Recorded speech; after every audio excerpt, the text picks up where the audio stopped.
That evening, as I was preparing dinner, I asked Michael what he wanted to eat. Normally, a child would say something like hamburger or fried chicken, something they like, but Michael seemed somehow uneasy. It wasn't so much that he was hesitant, but more like he was confused by my question. What's the matter? You can tell me your favorite. Grandma will make anything for you.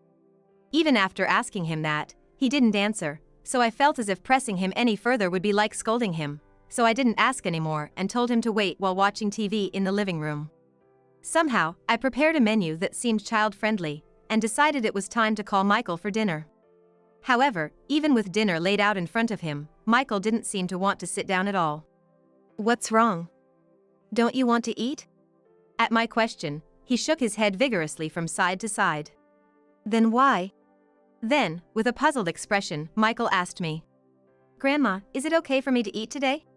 At Michael's words, I wondered if my ears were playing tricks on me, and I couldn't help but suspect I was going deaf or hearing things.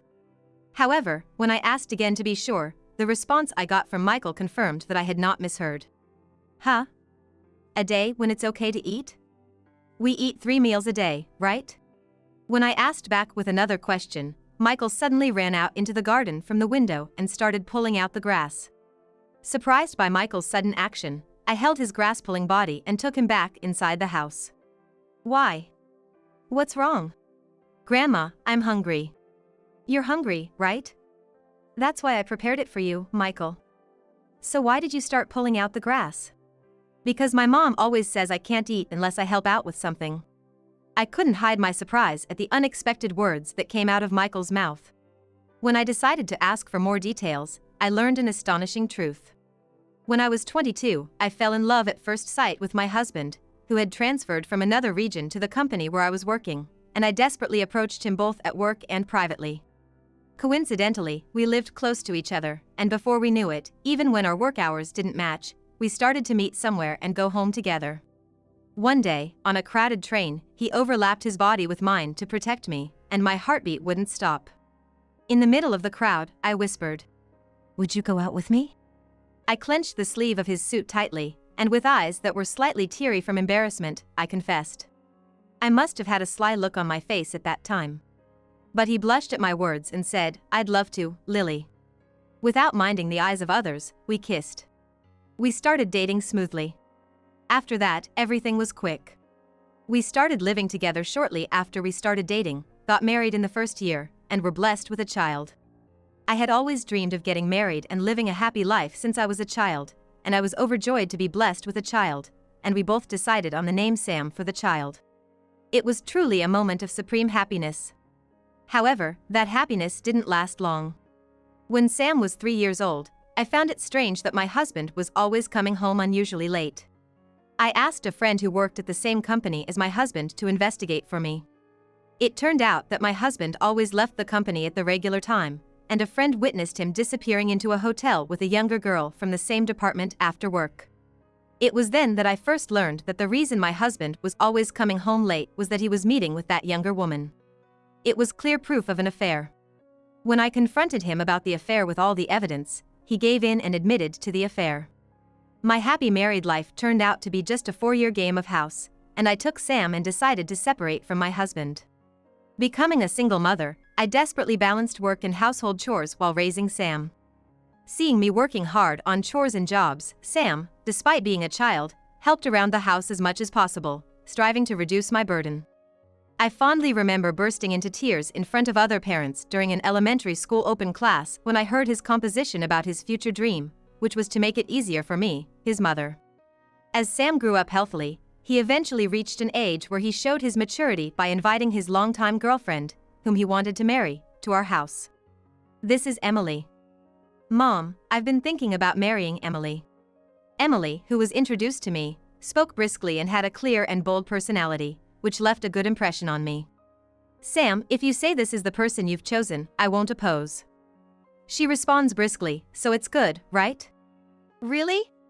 So, you're giving your blessing for us to get married? Yes. In return, make sure to be happy because I doubt you'll find anyone better than her. I know. Emily, let's build a happy family together from now on. Yes. Thank you, Ms. Roberts. From my perspective, Sam and Emily seemed to be a good match, so I instinctively approved of their marriage, sending them off to a bright future. Congratulations on your wedding, Sam, Emily. At their wedding, memories of the past were revived, and I was shedding big tears during a moment that was both joyful and embarrassing. 1 year after the happy occasion, a third beloved family member, Michael, was born to the couple. I was present at Michael's birth, along with Sam, and seeing Michael being born, crying tears of joy, is a memory I cherish. However, the fact that Sam, who loves children, cried more than Emily, who worked hard during the childbirth, was a sight that made me happy as a mother. A few years later, I received a call from Sam. He explained that he would be working alone out of state for a while and asked if I could occasionally check on Emily and Michael. I think it'll be fine, but Michael is reaching an age where he needs more attention, and I'm worried about various things. So, it doesn't have to be every day, but I'd like you to check on them about once a week. I certainly understood Sam's concern. Indeed, Sam was quite a handful as a child, and the moment I took my eyes off him, he would quickly go somewhere. Taking care of a child during their most active and sensitive period is overwhelming for a single woman. Until now, Sam had been taking care of them, and they had managed somehow, but with him going away for work, it's understandable that Sam, who tends to worry, would become anxious. I understand, it's your request, Sam. And I want to see my adorable grandson as well. Relieved, Sam left for his out-of-state assignment, and I started visiting Emily and Michael on weekends. It felt odd going to their house empty-handed. So I packed some snacks that Michael would like and some preserved foods in containers for the two of them. When I rang the doorbell and looked into the camera of the monitor-equipped intercom, Emily appeared at the entrance with noisy footsteps. Ms. Roberts, what brings you here today? Sam asked me to check on you guys. Oh, I see. It's a bit messy, and I'm sorry, but please come in. I felt a slight discomfort at Emily's momentarily troubled expression, but upon reflection, it's natural to react that way to an almost unannounced visit. When I entered the house, Michael, who was playing with crayons in the living room, greeted me with a smile. I hadn't seen Michael for a while, and as expected, he had grown taller. His face, once so adorable that it could be mistaken for a girl's, had now matured into that of a mischievous boy. Here, I brought some snacks and made some preserved dishes. Feel free to eat them. Wow, I'm sorry. Sam really worries too much. Please make yourself comfortable today. At Emily's suggestion, I enjoyed playing board games and card games with Michael, and watching his favorite anime, making the most of our reunion. In the evening, we filled the dining table with the preserved dishes I brought and the food Emily and I cooked together, and had dinner. As the three of us started having dinner, I felt a slight oddness in the way Michael voraciously dug into the prepared meal. It was as if the images of hungry children I see on educational programs during lunchtime, from overseas, somehow overlapped with what I was seeing. However, that is limited to the foreign orphans, as Michael has a proper mother, Emily. It's impossible to think that he hasn't been fed properly. Michael, you don't have to eat so fast, no one is going to take it away from you. I encouraged him to eat slowly as he desperately dug into his meal, but it seemed as if my words fell on deaf ears as he continued to be engrossed with the food in front of him. Michael has been going through a growth spurt recently, and he always eats like this. I guess my discipline is lacking, I apologize. Oh, it's a growth spurt. Well, it's that age where you have to eat a lot to grow big and strong, right? Convinced by the growth spurt explanation, I moved some side dishes from my plate to Michael's. After finishing dinner and cleaning up while chatting with Emily, I played a little more with Michael before it was time for my bus home. I decided to go home that day. Several months later, I received a rare call from Emily. Ms. Roberts, I'm sorry for the sudden request. Actually, Sam seems to have fallen ill while he was out, and I need to go take care of him. Could you look after Michael for a while? I'm completely fine, but is Sam okay? Should I go instead? Thinking that Emily might have her hands full with Michael, I offered to go instead, but she shook her head, saying that she couldn't bother me with that, and left Michael in my care. I can understand her feelings of worry about her husband possibly collapsing from ill health in a distant land. Understanding Emily's feelings, I promised to take good care of Michael and decided to leave Sam's care to Emily. Emily probably won't be able to communicate for a while because she will be busy taking care of Sam, so I was strangely told to contact her if anything happened. Although I had some doubts, I thought it might be a sign that she wanted me to fully take over Sam's care, so I saw off Emily, who was heading to Sam's side with Michael. "Do you think Dad will be okay?" "I'm sure he'll be fine, don't worry. Your dad has always been strong, even when he caught a cold, he would recover quickly. And your mom will be with him, so there's no need to worry." I reassured a worried Michael and took him to my house. It had been several months since we last met. I felt a bit guilty towards Sam, but decided to make the most of this brief time and create happy memories. "Michael, when we get to Grandma's house, do you want to play with the toys I used to play with when I was little?" Being a person who takes good care of things, I had stored toys and board games from my childhood and Sam's as precious memories, and had recently cleaned them up, intending to let Michael play with them when he reached the appropriate age. "Really? I want to play. Yay!" Relieved to see the worried expression on Michael's face changed to one of joy at the mention of old toys. We arrived at my house, and immediately began playing with the nostalgic pieces and board games, and watching cartoons that Michael wanted to see. Spending a relaxing time together. That night, as I prepared dinner, I asked Michael what he wanted to eat. Ordinarily, a child would mention their favorite food, like hamburgers or fried chicken, but Michael seemed unusually hesitant, looking more confused than reluctant at my question. "What's wrong?" "You can tell me your favorite food, I'll make anything you want." Despite my reassurance, he didn't answer, so, not wanting to pressure him, I told him to wait in the living room and watch TV while I prepared a menu that children usually like. Once everything was ready and laid out on the table, I called Michael for dinner. But he didn't make any move to sit down. "What's the matter, don't you want to eat?" He shook his head vigorously. "Then, why?" Then, with a puzzled expression, he asked me, "Grandma, is it okay for me to eat today?" I was so shocked by Michael's question that I wondered if there was something wrong with my hearing and suspected that I might have misunderstood him. However, when I asked him again, the response I received confirmed that I had not misheard. "You're asking if it's okay to eat? We usually eat 3 meals a day, right?" As I asked him again, he suddenly ran out into the garden and started pulling out grass. Surprised by Michael's sudden action, I stopped him, hugging his grass-pulling body, and brought him back inside. Why can't I do that?" "Grandma, I'm hungry." "You're hungry, aren't you? That's why I prepared this for you, Michael." "So, why did you start weeding?" "Well, because Mom always says that I can't eat unless I help out." I couldn't hide my surprise at the unexpected words that came out of Michael's mouth, so I decided to ask for more details. According to him, after Sam left for his business trip, Emily started forcing Michael to help around the house and be a good boy, or else she wouldn't feed him. So, Michael would wait for Emily to leave and then search for any edible food left in the house, and if there was none, he would wait until she came back. Tears of sadness flowed uncontrollably from my eyes as I listened to my grandson's shocking living conditions and remembered my previous visit to Emily's house. Back then, she had said that he was eating a lot because he was growing, but I realized that it was probably because he hadn't eaten until then. I regretted not noticing the signs earlier and pretending to understand, not realizing Michael's true feelings. I felt a surge of regret, self-reproach, and anger towards Emily. "It's okay, Michael. You might not understand now, but your mom is wrong. You don't have to help or be a good boy to eat. You're growing up, after all." I reassured Michael and sat him down again, and we enjoyed a hearty dinner together, followed by watching anime and sharing a watermelon dessert. After making sure Michael had fallen asleep, I texted Sam to update him on the situation and reminded him to contact me as soon as he felt better.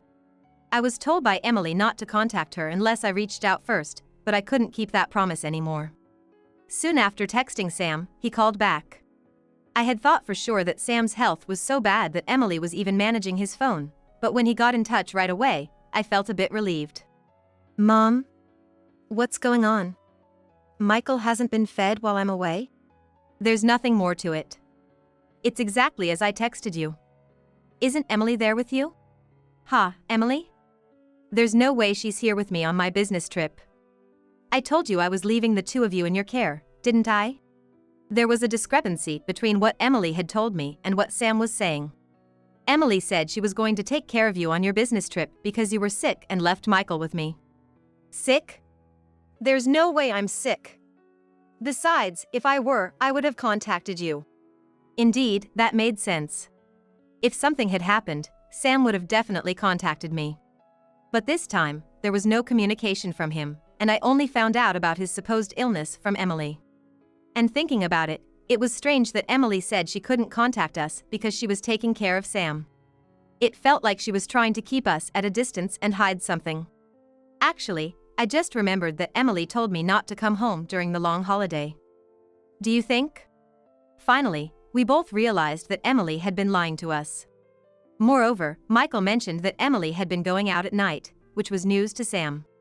As we talked, I could feel Sam's anger towards Emily through the phone. After hearing everything, Sam decided to take a day off and come back home the next day. The following morning, Sam visited my house and greeted Michael at the door. Seeing his son, Sam's eyes welled up with tears as he hugged him tightly. Dad, welcome home. What happened? Michael, I'm sorry for being such a helpless father. It seemed that Sam had already made up his mind after our conversation last night. He was determined to divorce Emily, who had been treating their son so poorly while going out at night. Considering that Emily hadn't been in contact with Sam and was nowhere to be found, it was likely that she was having an affair while Sam was away on his business trip. So, Sam decided to search for evidence at home. Sam searched through Emily's room and the closets at home, where she might have hidden things, but although she had taken precautions regarding physical evidence, it was clear from checking the PC history that she had made a hotel reservation. Since the reservation was only for 2 people, the possibility arose that she might be staying overnight with her affair partner. That was the only evidence, but it was more than enough to suspect an affair. Based on that evidence, Sam requested a private detective agency to investigate the affair. A week later, unaware that Sam knew everything, Emily contacted me saying, "Sam is feeling better, so I will return home tomorrow." I immediately forwarded the message to Sam, who took a leave of absence from work and waited at my house for Emily to come and pick up Michael. Emily, who was unaware of what was about to unfold, came to my house, which was about to become a battleground, with high spirits. "Michael, I came to pick you up." Emily made eye contact with Sam, who was showing an angry expression at the door.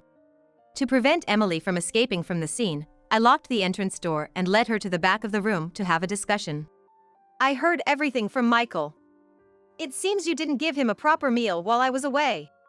Sam said, confronting Emily with tremendous anger, to which Emily muttered in a small voice, "It was discipline." Angered by her attitude of not making eye contact, Sam presented copies of the hotel reservation for 2 people found in the PC history and the results of the affair investigation by the private detective agency, and demanded a divorce and custody of Michael.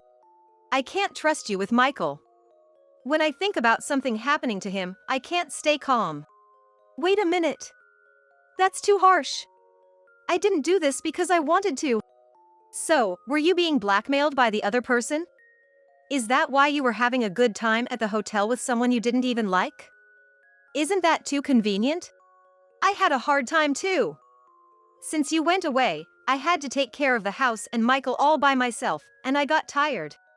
Emily explained that she had vented her frustration on Michael and sought solace in an affair because she had to take care of everything alone since Sam went on a work assignment alone. Infuriated by her attempt to gain sympathy, Sam threw several photos of a man on the floor. It turned out that Emily had been going out at night when Sam couldn't come home from work and had been secretly seen talking happily with her boyfriend, which was revealed by Michael. Do you still say the same thing with all this evidence? I'll say it one more time. We're getting a divorce. I'll take custody of Michael. Got it? I don't care anymore. Do whatever you want. I'm going to marry the man who loves me, Emily said, throwing Sam's words back at him, and stormed out of my house with her face red with anger after unlocking the door. Michael seemed to stop Emily for a moment, but I gently held him back. Michael looked at me with a questioning face, but I just stared straight into his eyes and shook my head. Daddy, did you and Mommy have a fight? Michael, who did not fully understand the situation, looked at Sam with a puzzled expression. Listen, Michael. You may not understand it now, but your dad and Mom didn't have a fight.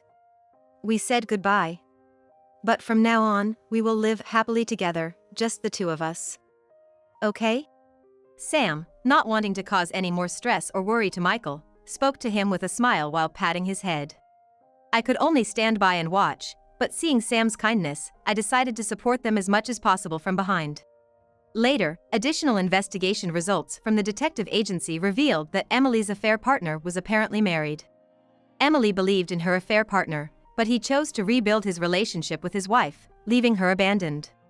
Emily tried to mend her relationship with Sam again, but was issued a restraining order by a lawyer, leaving her with no choice but to live alone. Sam, realizing he couldn't leave Michael alone after this incident, changed jobs to full remote work and decided to live together with the three of us in my house. Michael, who was attached to me, was initially confused, but as time went by, he got used to the environment, and now he often knows more about where things are placed in the house than Sam does, and is frequently asked by Sam about the location of things like nail clippers. To make sure Michael doesn't go hungry like before, I try to cook warm, homemade meals every day, and the three of us enjoy our meals while having a pleasant conversation. I don't want Michael to have to gauge people's moods and expressions while hungry anymore. And I hope we never have to see Michael like that again. Hoping that only warm memories of family will remain in Michael's heart, I cook delicious meals every day, watch Michael and Sam stuff their mouths full and fill their stomachs, and feel happiness from the bottom of my heart.